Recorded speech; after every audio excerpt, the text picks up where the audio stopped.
Wala mo nang gawa dito sa kabila. Dahil walang materyales.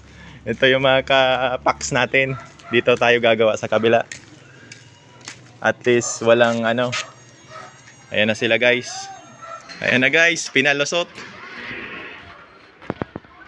Ito guys. Mag sideline muna sila dito guys sa kabila. Habang wala pang materyales. Ayan yung gagawin nila guys oh. Ayan na rest house na yan. Ito ang gagawing pang pundasyon. Yung ano, bakal. Quality yan pag nataom dyan. Guys. Oh, sige sabay ano mamaya pagputol. Ito nga i-repair. Before and after yan.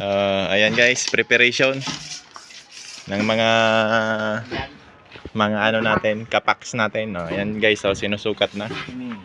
Tingnan mo guys ha, yung sukat ng poste. Ayan.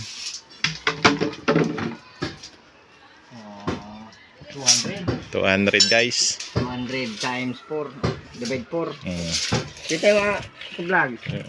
Nag-ano pa ako guys. 200. Ayan guys. Tatlo lang yan, 600 yan. Ayaw no. Kabragi no, tubo. Sumakto kaya guys? Ito, tatlo lang. Ha? 600 yan, pag divide. Ayun o, dadalawin natin. Ito po yun o. Hindi kong bibili pa naman. Oh, ari na tubo.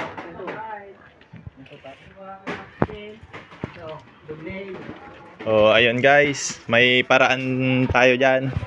Dahil yung isang tubo doon kulang. Halangan niyo sa 2 meters, 6 meters lang siya eh.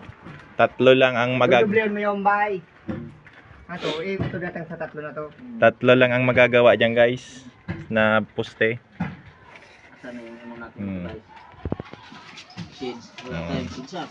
Mamaya guys, kasi puputulin yan guys. Tingnan natin mamaya ang mga banat nitong Saksak muna tabi. Kaya titingnan natin kung paano mga banat nitong mga master natin guys. Kung ilang oras nila gagawin yan guys.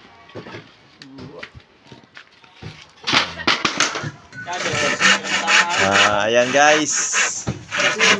Ginagawa na ng suporta itong rest house guys. Kasi baka bumigay lang itong isang tukod na to guys. Mahirap na. Guys. So kailangan ano laging handa. Parang Boy Scout lang yan guys. Yan talaga. Parang Boy Scout lang guys, laging handa. Kailangan natin. Ayan guys, so tingnan nyo guys. Nakahang na lang yan guys oh.